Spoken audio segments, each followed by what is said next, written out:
¿verdad? Eso en Génesis 39. Ese es el pequeño resumen de dónde vamos en la historia. Hoy nos encontramos en Génesis 40, cuando él interpreta correctamente los sueños del copero y del panadero de Faraón.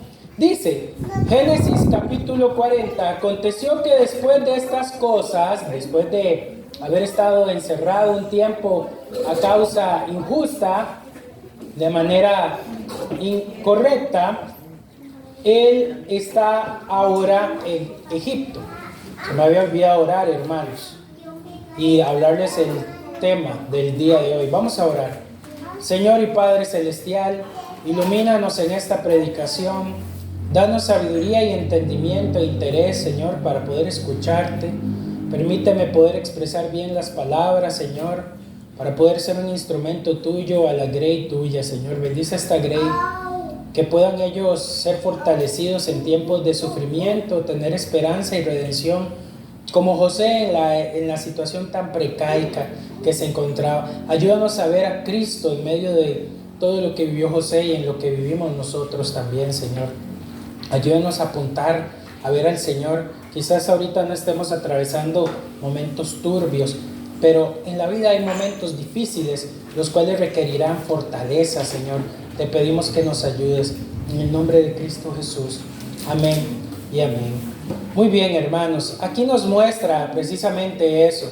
En la vida cristiana no siempre hay tiempos de victoria, sino también hay injusticias que Dios a la larga puede convertir en mucha bendición, mucha dicha, a pesar de que haya injusticias. Entonces dice, aconteció después de estas cosas que el copero y el panadero del rey delinquieron contra su señor, el rey de Egipto. Muy bien, hermanos, esto es muy importante que le pongan atención. La Biblia dice que ambos estaban bajo sospechas. ¿Pero bajo sospechas de qué? Muy bien, el panadero es alguien muy importante, porque todos los días, bien es sabido a quienes estudian la historia de los egipcios fueron una de las primeras culturas que desarrolló el comer pan, ¿verdad? Entonces el pan estaba todos los días en la casa de Faraón. Y la otra función importante era el copero. El copero siempre estaba ahí reunido. Esto es de suma importancia. El copero no solo era un copero, el copero tenía un equipo de personas que tomaban el vino hasta que llegaba donde el faraón. Habían varias muestras de vino para que el faraón no fuera envenenado, y el pan también era probado para que el faraón no fuera envenenado. Recordemos que en ese momento los egipcios estaban siendo, Egipto estaba siendo gobernado por los Hicsos, y había mucho complot por todo el tema de que los egipcios originales podían venir y envenenar al rey de los Hicsos, ¿verdad? Entonces resulta que para que ellos dos probablemente estuvieran en la cárcel, había sucedido un episodio de un intento de asesinato, en donde ellos estaban siendo investigados o estaban bajo la investigación para saber quién era el que había intentado acabar con la vida del faraón. Bien hubiera sido o el copero o el panadero. Cualquiera de los dos podría ser el culpable. Entonces los estaban investigando. ¿Qué era lo que pasaba? Que era muy curioso cómo se juzgaba en esa época. Simple y sencillamente el rey un día nada más se levantaba y decía: mándenlos a traer, voy a deliberar. Habían temporadas en la corte. Entonces en esa corte, tarde que temprano a ellos les llegaría el momento en donde se deliberaría, después de las investigaciones, quién fue el que intentó asesinar al faraón. O sea, era un juicio bastante caliente, bastante complicado, porque había ahí intenciones. Esto también nos muestra algo de cómo los cristianos deben de vivir. No deben de vivir bajo el complot, bajo tratar de hacerle daño a los demás, a quienes están arriba. Debemos de honrar a Dios, debemos glorificar a Dios, debemos tener carácter cristiano para no complotear contra las demás personas en un mundo donde hay tanto complot y tanta falta de humanidad, ¿verdad? Es importante. Hay quienes estarían capaces de de poner la zancadilla, o como en Costa Rica lo decimos popularmente, serruchar el piso para poder tener un mejor puesto, ¿verdad? Lo que también se conoce puñalada por bollo de pan, ¿verdad? Eso es importante que nosotros lo entendamos. No es una característica cristiana la traición, no lo es.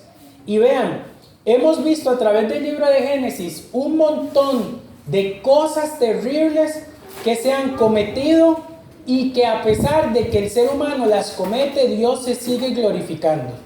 Amén. Porque a pesar de nosotros, de nuestros errores y de nuestras fallas, muchas ocasiones Dios es el que te termina glorificando. Amén. Bueno, entonces estaba en esta situación y dice, y se enojó Faraón contra sus dos oficiales, el jefe de coperos y el jefe de panaderos. Importantísimo.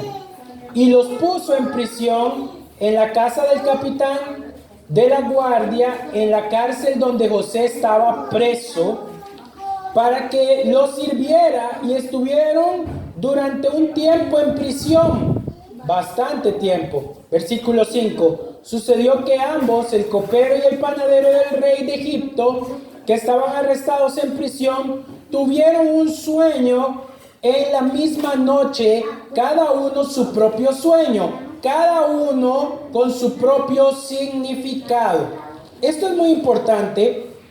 Este versículo 5 debemos de entenderlo así, porque providencialmente José tiene este don en esa era. Muy bien, los egipcios daban una gran importancia a los sueños. Tenían distintos métodos de interpretación. Es más, tenían documentos, y se han encontrado documentos en donde en estos documentos hay más de 200 modelos de sueños y de perspectivas. Hay un lado donde dice este tipo de sueños son malos y este tipo de sueños son buenos, que presagiaban el futuro de las personas y de la nación. Había todo un esquema para poder interpretar sueños que tenían los distintos brujos, los distintos hechiceros, los distintos hombres de la corte real egipcia. Ellos trataban de interpretar sueños. Lo que vendría a ser hoy en día las distintas páginas de entretenimiento de Google, que usted puede encontrar ahí, claro, cómo es que se interpreta un sueño, o si me sueño con esto, o si me sueño con otro. Y también cómo es aquel vaticinio que hacen las abuelas, que si usted se sueña con tal presidente, juegue en la lotería el año en que ese presidente fue presidente y probablemente va a ganarse el gordo, ¿verdad? Entonces, ustedes saben mucho de eso, yo también. Entonces, es importante que ustedes vean eso. Había todo un esquema de ese tipo de ideas. Ahora, hermanos, hay algo que nosotros debemos de entender sobre este tipo de situaciones. Debemos de saber que nuestro futuro está en las manos de Dios. Amén. Que Dios no nos habla a través de los sueños, sino que Dios nos habla a través de su palabra. Dios puede inclusive inquietar nuestro corazón a través de un sueño, y debemos de orar y llevarlo a la palabra de Dios para saber si realmente estamos glorificando a Dios con las acciones. No debemos de ser tan creyenceros, tan supersticiosos, que olvidemos que el futuro de nuestra vida está en las manos del Señor y no en las manos de nuestros sueños, ni de los intérpretes, ni de los astrólogos que nos dicen cosas erradas. Y que nosotros, antes de ser Géminis, Tauro, Piscis, somos creyentes. No somos de los astros, somos del Señor, el Señor de los astros, el Dios de los astros, el Dios que se cobija con los astros. Los astros no nos gobiernan, la numerología no nos gobierna. Estamos bajo la voluntad de Dios, y la voluntad de Dios para sus hijos es buena, agradable y perfecta en Él y en el cumplimiento de su palabra. Amén. Amén. Dice la Escritura, quienes sus misericordias abandonan, tras vanidades ilusorias van. No abandonemos las misericordias que Dios le ha dado a su pueblo, las promesas, por ir tras vanidades ilusorias que vaticinan, que tratan de errar y de hacernos pensar que los números y las estrellas son las que nos gobiernan. No nos gobiernan en nada, no definen nuestro futuro. No es el tarot lo que el creyente ocupa, aunque nos despierte mucha curiosidad saber nuestro futuro está en las manos del Señor. No nos dejemos engañar por los modelos de este mundo que al final terminan siendo hechicería y brujería. Dios aborrece la hechicería y Dios abomina la hechicería, y Dios desea que nosotros vivamos por su palabra y para hacer su voluntad. Amén. No dejemos en las manos del mentiroso nuestro futuro. Amén. Pero precisamente Dios utiliza este error que estos hombres tienen, esta pecaminosidad en la que ellos andan, para glorificarse y mostrar su gloria. Sueños difíciles les vinieron, versículo 6. Vino a ellos José por la mañana y vio que estaban tristes. Entonces preguntó a aquellos oficiales de Faraón que estaban en la prisión, en la casa de su señor: ¿por qué tienen hoy mal aspecto vuestros semblantes? Aquí podemos ver claro lo que les estoy diciendo. Había toda una cultura que idolatraba lo que se soñaba. Una cultura en la cual las personas, al no tener la interpretación del sueño, se turbaban y vivían tristes, ¿verdad? Al no conocer el futuro y no tener esperanza ni Dios, los seres humanos viven así, tristes.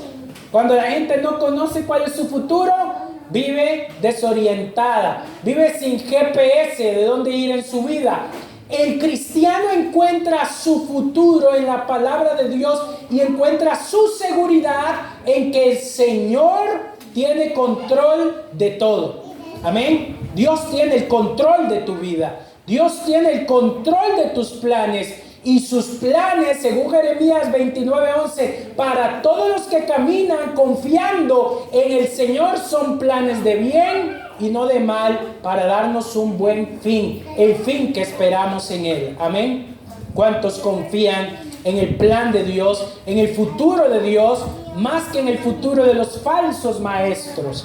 Amén. Y estos hombres vivían tristes porque no tenían quien les interpretara. Generalmente quien interpretaba los sueños era algún brujo. Había que pagarle, había que gastar dinerillo. Muchos de ustedes ven ese tipo de anuncios en YouTube. Un día estos hoy en la mañana estaba oyendo una canción de Sovereign Grace, y cuando me preparaba para venir al culto, me interrumpió uno de esos anuncios que decía: ¿ya conoces tu futuro? Ven y consulta al tarot, Pastor Eduardo. Así me dijo, no, pero así no me dijo, pero me decía: ven y consulta tu futuro, conoce los misterios que guarda el tarot, la verdad, cómo ir y caminar. ¿Quieres ser rico? ¿Quieres ser próspero? ¿Por qué estás esperando? Mete ya tu tarjeta y te desfalco. Pero básicamente me invitaba en constante a poder buscar otra opción fuera de Dios. Claro que sí, porque eso es lo que buscan, hacerte dudar en tu fe y que tú digas: pero ¿y si es cierto? Pero ¿y si sí es verdad? Pero ¿y si a lo mejor sí me dice algo que yo no sabía? Y algunos de ustedes quizás no pagan, pero compran La Nación y ven el horóscopo y dicen: yo soy el Tauro, y entonces el Tauro es de mal carácter, por eso es que yo soy bien malcriado, dicen ustedes. Y entonces se especifican, y todavía peor, dicen: un Tauro no va con un Libra, porque si no, la Libra, ¿verdad? Entonces tenemos que tratar de mantenernos con Piscis, con Géminis, e inclusive hay gente que está definiendo con quién se va a casar por un signo zodiacal de un hombre de 40 años que está sentado en un asiento comiéndose unas papas fritas y fumándose un cigarro y viendo a ver qué inventa de cada signo zodiacal. Esa es la verdad. No tiene ni relevancia, y hay gente que se guía para unir sus vidas con ese montón de hombres fraudulentos y mentirosos. Hay una enseñanza paralela muy interesante con Daniel, que también tenía el don de interpretación de sueños. Cuando Daniel se presenta delante del rey, el rey dice: tuve un sueño, y manda a llamar a todos sus consejeros, y entonces todos están delante del rey, y el rey le dice: bueno, díganme qué fue lo que soñé. Y todos se quedaron así como: pero nadie nunca ha podido interpretar un sueño que no se le cuenta. Pero si ustedes realmente son magos, son brujos, son verdaderos y no son charlatanes, díganme qué fue lo que soñé. Y los puso a prueba. De hecho, el Señor nos manda a cada uno de nosotros a pesar los espíritus, a saber y a poner a prueba a aquellos que se dicen profetas, aquellos que se dicen adivinos. Tenemos que probarlos, no por lo que vaticinan, no por lo que aciertan, sino por lo que dice la palabra de Dios. Es más, antes no existían profetas que fallaban. ¿Saben por qué? Porque si fallaban los mataban de una vez, por mentirosos. Si no traía verdad de Dios, moría. Y esa era la forma. Por ahí andaba un falso profeta de hoy en día que decía que el año 2019 iba a ser el mejor año de la humanidad, de la manifestación de la gloria de Dios, y que iba a haber grandeza económica para todo el pueblo cristiano. Y ¡pum!, se cayó la pandemia. Y el charlatán no tuvo derecho de respuesta. Todo el mundo lo acribilló. Y aún así, aunque mintió, la gente sigue creyendo en sus falsas profecías. Este gran mal de falta de criterio nos debe a nosotros hacer entender lo siguiente: Dios ha dejado su santa palabra. El libro de Hebreos dice en el capítulo 1: Dios, habiendo hablado de muchas formas y de muchas maneras por medio de sus santos profetas, ahora ha decidido hablarnos a través de su Hijo Jesucristo, que es el plan revelado de Dios. Cristo es el plan revelado de Dios para todo creyente. ¿Cuál es la buena noticia que usted debe de saber y que lo debe de mantener en calma? Que Cristo pagó por sus pecados y que usted ahora es aceptado delante de Dios para una esperanza de gloria eterna. Que lo único que te espera es el cielo si crees en Cristo Jesús, y esperanza y gloria eterna. Amén. Qué resumen más hermoso. Cómo Dios acaba con todos los charlatanes de las eras, de las historias y de todas las épocas. Pero bueno, estos hombres vivían así, sin esperanza y sin Dios. Entonces preguntó a aquellos oficiales de Faraón, versículo 7, que estaban en la prisión en la casa de su señor: ¿por qué tienen hoy tan mal aspecto de su semblante? Ellos le dijeron: hemos tenido un sueño y no hay quien lo interprete. No podían salir a la calle y pagar por la interpretación del sueño.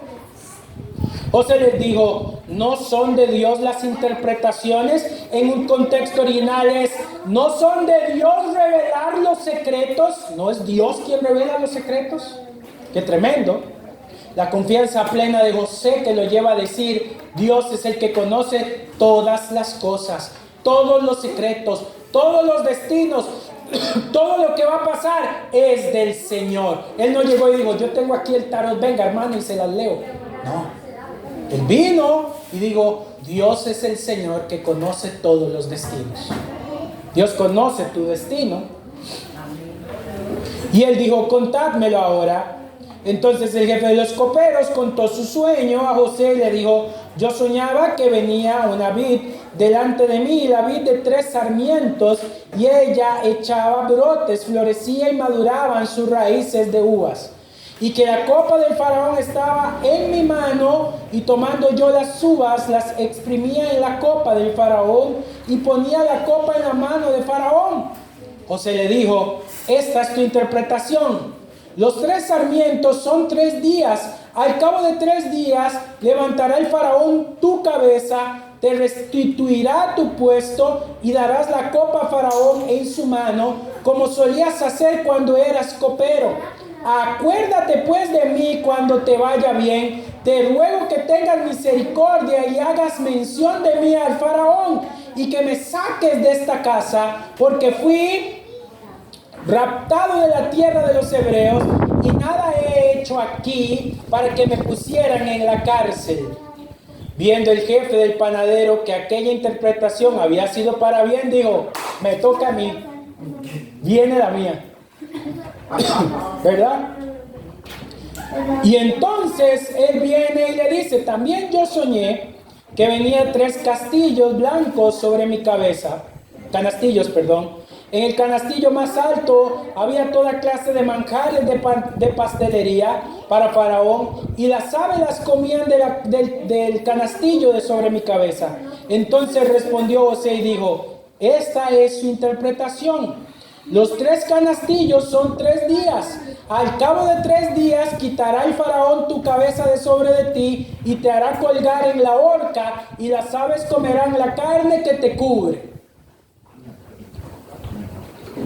Yo no sé si usted ha visto algo, pero entre usted más paga, cuando adivinan, mejores son bonitas las profecías, ¿no?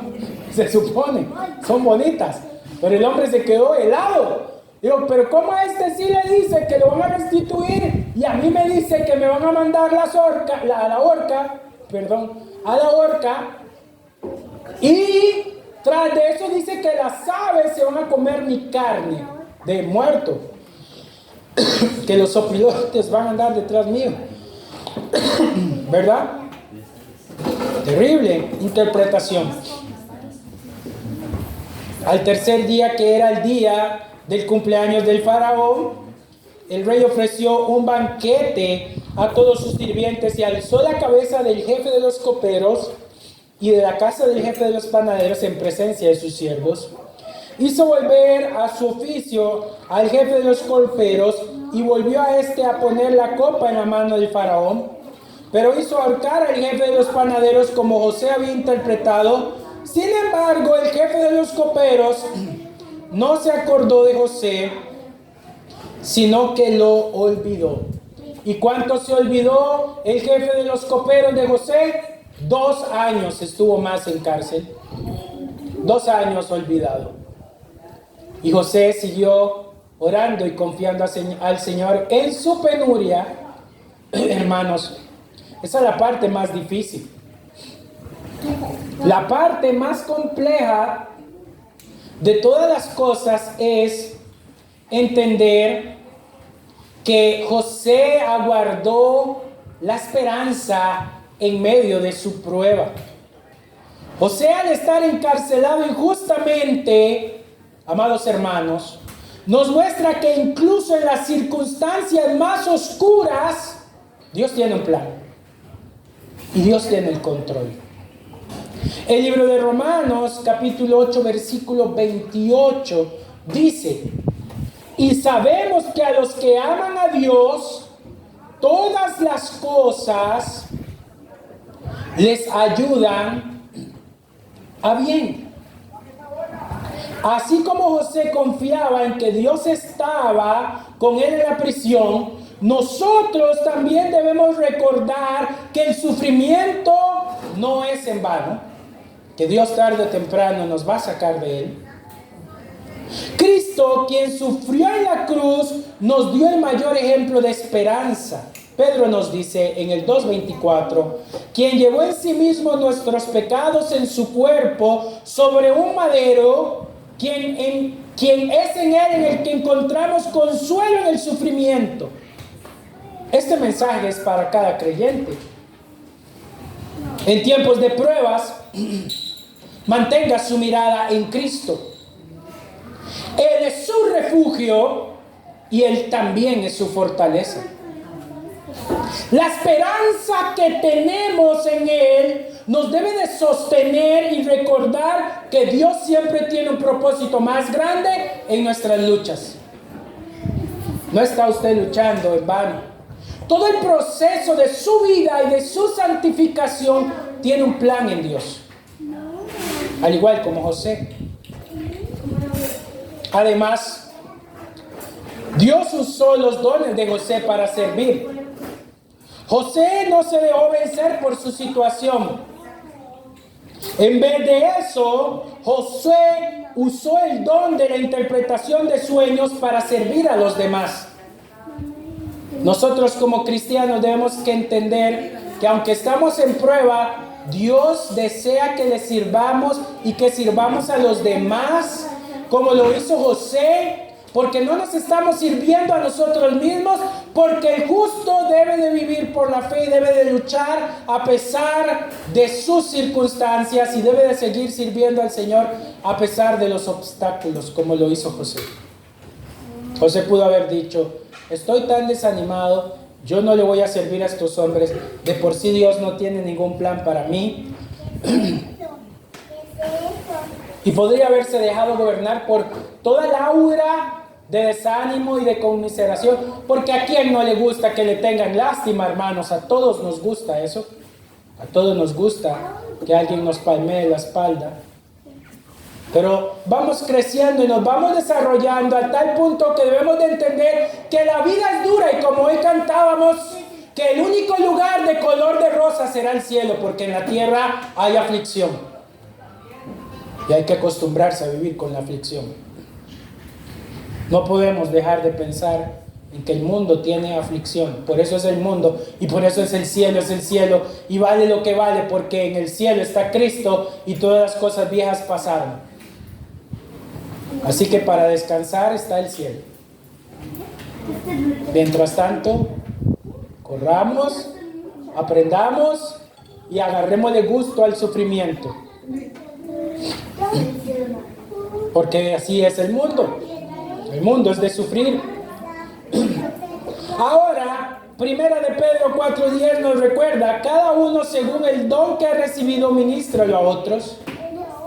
Como creyentes estamos llamados a utilizar nuestros dones para ayudar a otros, especialmente en tiempos de dificultad, en tiempos de tomar decisiones difíciles y de confrontar. Hay que saber usar los dones que Dios nos ha dado. No fue fácil para José decirle a alguien que estaba en sentencia de muerte. No va a ser fácil para nosotros decirle a nuestros hermanos que si siguen pecando pueden estar en peligro de muerte. No va a ser fácil.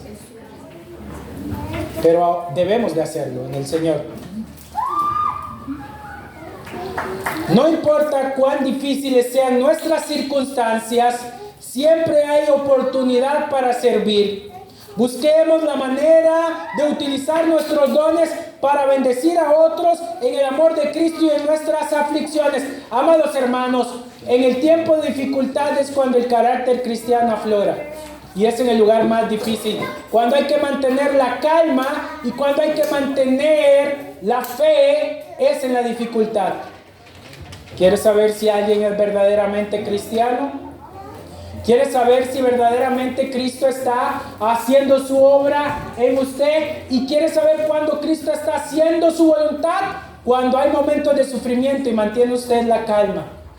Ahí se sabe cómo está el progreso de nuestra fe. La redención y la restauración. La restauración del copero es un símbolo de la esperanza que podemos encontrar en Cristo. Claro que sí. En Efesios 1:7 leemos: en quien tenemos redención por su sangre y perdón de pecados, según las riquezas de su gracia. Así como el copero fue devuelto a su posición, Jesús nos ofrece una nueva vida y restauración. La forma en que José le da la buena noticia al copero es la misma forma en la que Cristo nos da la buena noticia de la salvación a todos nosotros. Que algún día estaremos en el cielo sirviéndole a nuestro Rey. En esta analogía, aunque difícil de comparar Faraón no le cortó la cabeza a este hombre, al igual que Dios no nos liquida a todos nosotros. Y yo creo que eso es una gran y excelente, maravillosa noticia, que Dios no extienda su espada filosa y nos acabe a causa de nuestros errores y pecados. Tiene tanta misericordia que debemos de valorar esa buena noticia. Nunca analizamos cómo es que Cristo se manifiesta en la persona de José para mostrarnos que algún día habrá un juicio eterno, no delante de reyes terrenales, sino de un rey celestial. Y que al igual que José, Cristo viene y nos da un mensaje de esperanza, pero también puede venir y darle un mensaje de horror y de terror a quienes no confían en el Señor y a quienes han pecado. Por ende, no hay que ser un genio para especular, sino para saber que probablemente las investigaciones de Faraón llegaron a darse cuenta que el panadero era quien intentó asesinarlo, quien había intentado poner veneno en su pan para liquidar su vida y así acabarlo. Así es, hermanos. Génesis capítulo 40, y terminamos con esto, porque es bueno desarrollar el enlace. Primeramente vamos a ver cómo Dios utilizó el error y la falsedad para traerle juicio a su nación. Vean qué interesante es esto. A veces no nos damos cuenta porque quizás no leemos, no estamos tan apercibidos. Dice, y pasados años que Faraón tuvo un sueño, le parecía que estaba junto al río y en el río subían 7 vacas. Hermanos, déjenme decirle algo, la historia del sueño de Faraón es sumamente importante. ¿Saben por qué? Porque para los egipcios las vacas eran sagradas. Eran símbolo absoluto de prosperidad. Y que Dios utilizara la imagen de una vaca comiéndose la prosperidad de una nación era horroroso. Porque la vaca era el símbolo de la prosperidad y más a las faldas del río Nilo.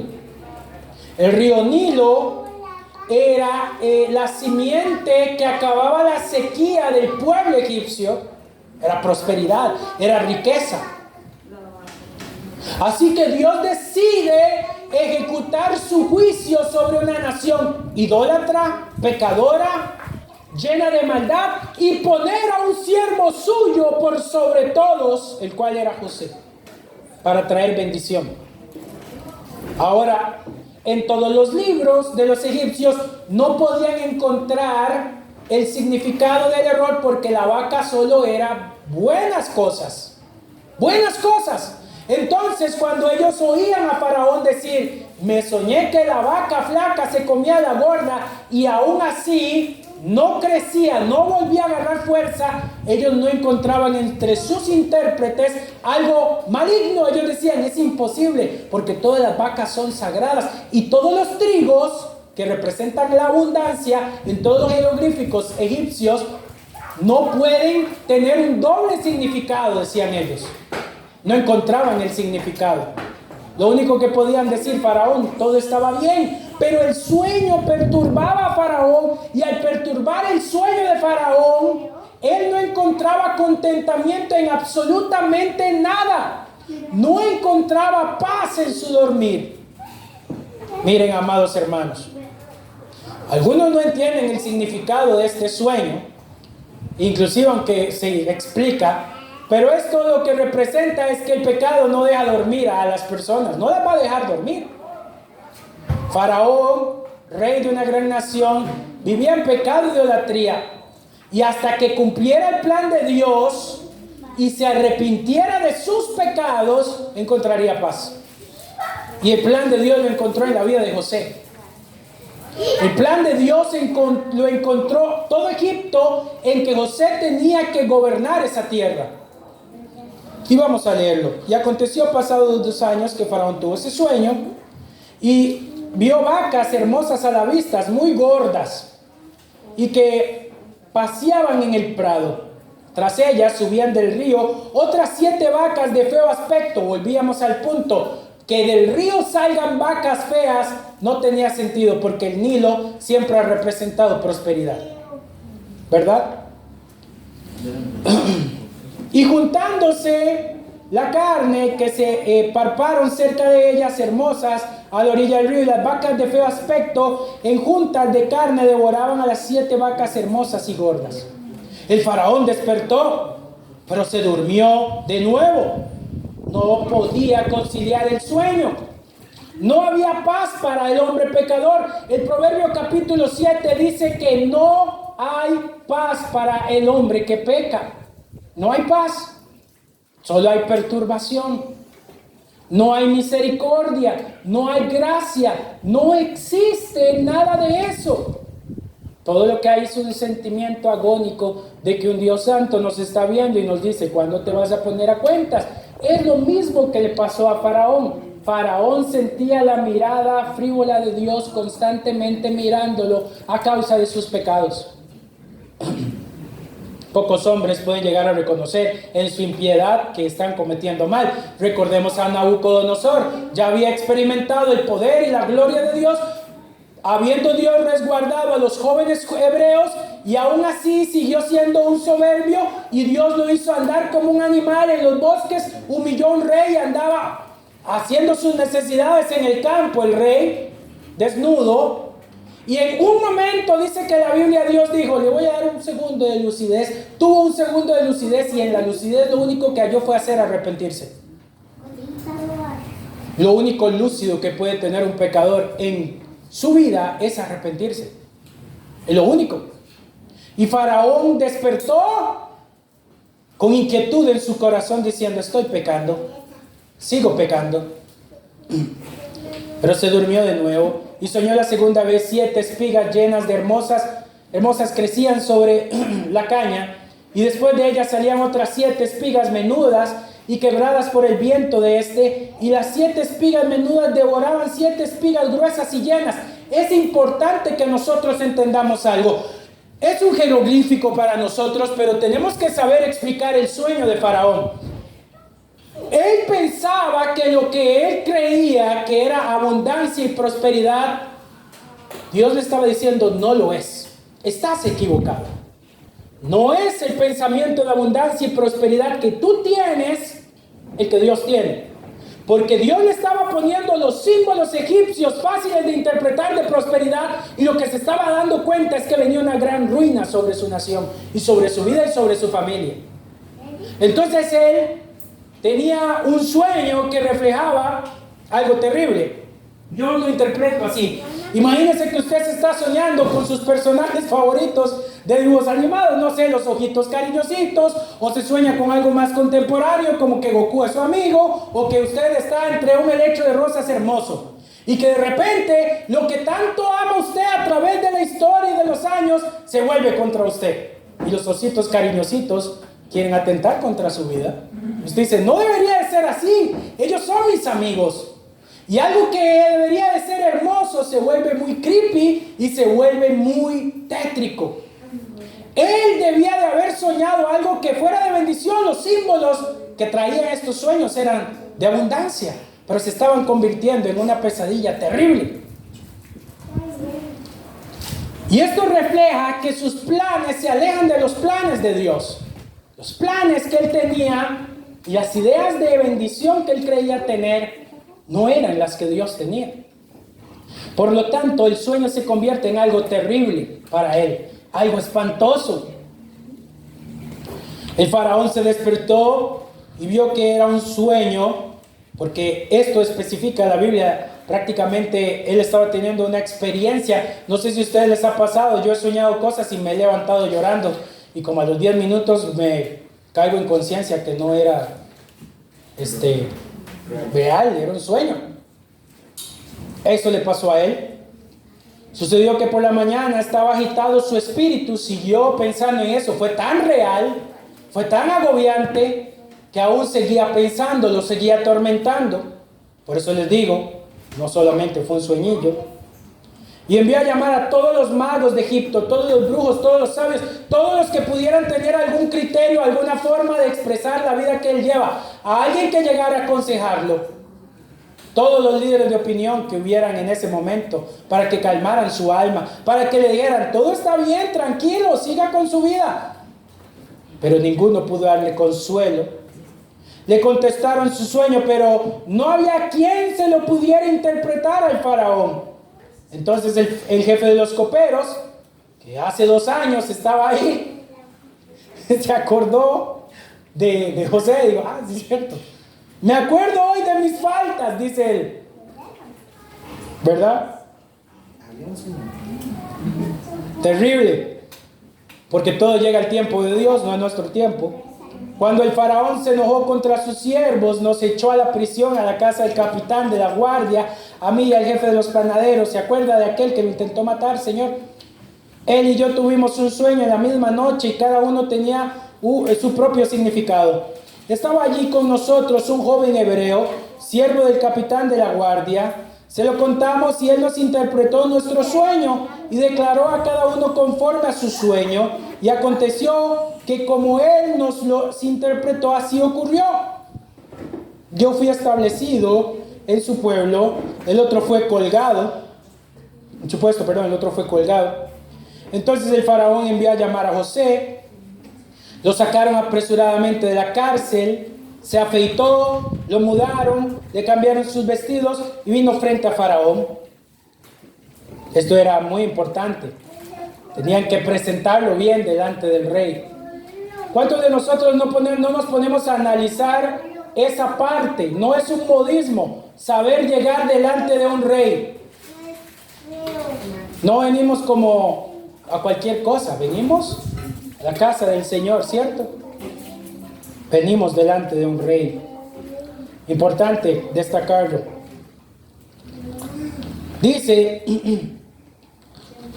que lo llama, versículo 15, el faraón le dijo a José: yo he tenido un sueño y no hay quien lo interprete, pero he aquí, he oído decir que si tú oyes sueños para interpretarlos. Respondió José al faraón: no está en mí, Dios será el que dé respuesta propicia al faraón, no a nosotros, sino a ¿quién? A Dios la gloria. Entonces el faraón dijo a José: en mi sueño me parecía que estaba a la orilla del río. Recordemos lo que le decía. En todos los libros de interpretación de sueños de los hebreos, las vacas representan fertilidad y reproducción. Y dice: y vi 7 vacas gruesas, carnes y hermosas apariencias, que crecían en el prado, y otras 7 vacas subían después de ellas, flacas y de muy feo aspecto, tan extenuadas que no había visto otras semejantes en fealdad en toda la tierra de Egipto. Las vacas flacas y feas devoraban a las 7 primeras vacas gordas. No tenía sentido, recuérdelo, no tiene sentido. Su interpretación de las cosas a causa de su pecado no tiene sentido.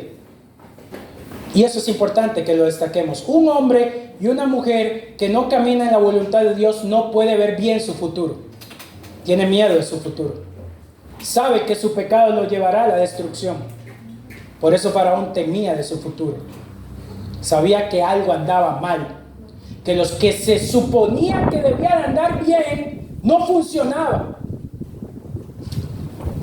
Y esto nos enseña a nosotros, como dice José: no está en mí el dar el futuro está en el Señor. No hay hombre que nos ampare. Hermanos, yo siempre he tenido una ilustración muy interesante. Veo una familia que se va al cielo, un hijo pecador que intenta agarrar de las piernas a su madre. Pero eso es imposible. Nadie podrá salvarnos. José era imposible de salvar a Faraón.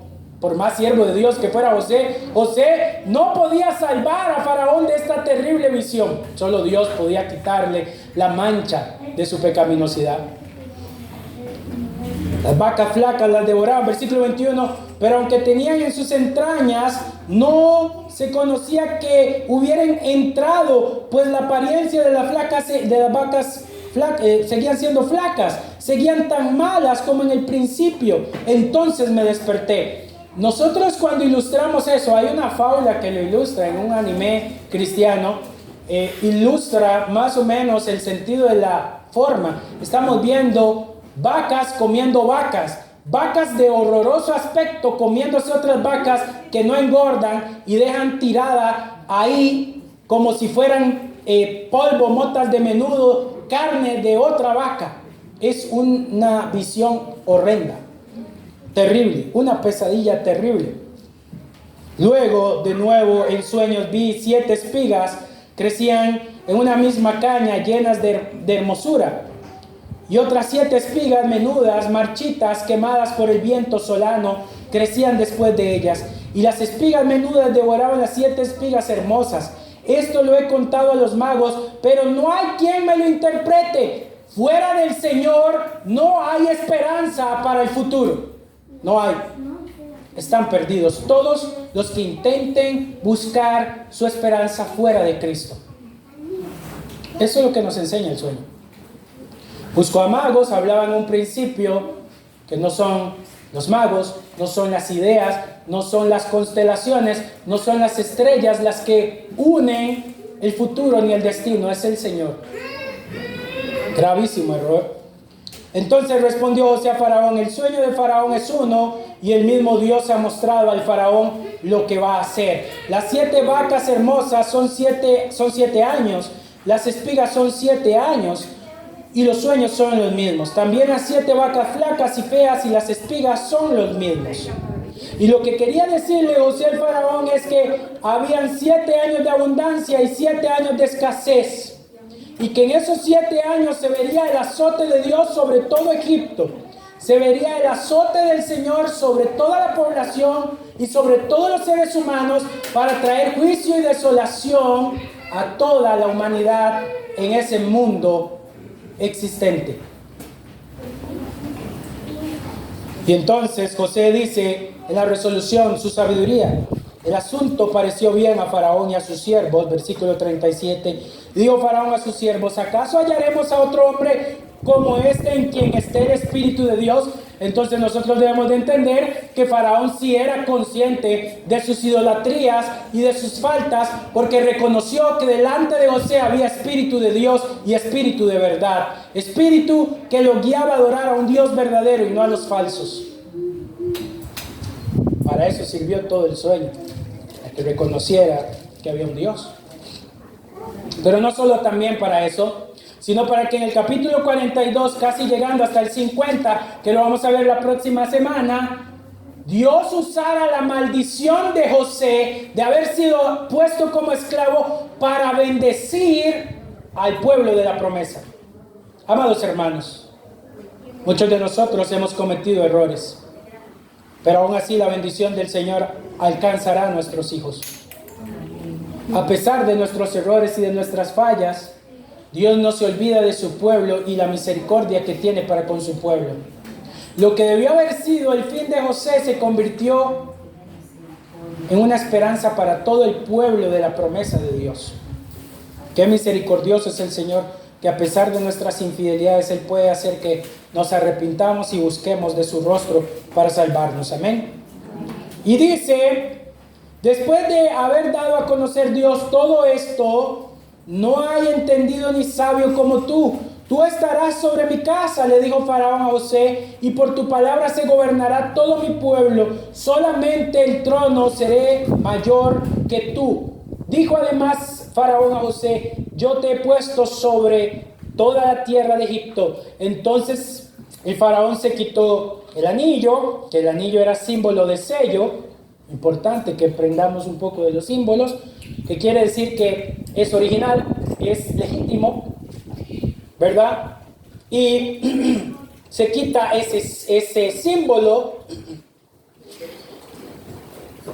y dice que lo puso en la mano de José y lo hizo vestir de ropas de lino finísimo, y puso collar de oro en su cuello, lo hizo subir en un segundo carro y pregonaron delante de él, doblando toda rodilla. Así quedó José sobre toda la tierra de Egipto. Primero había sido un esclavo y luego se había convertido en un rey.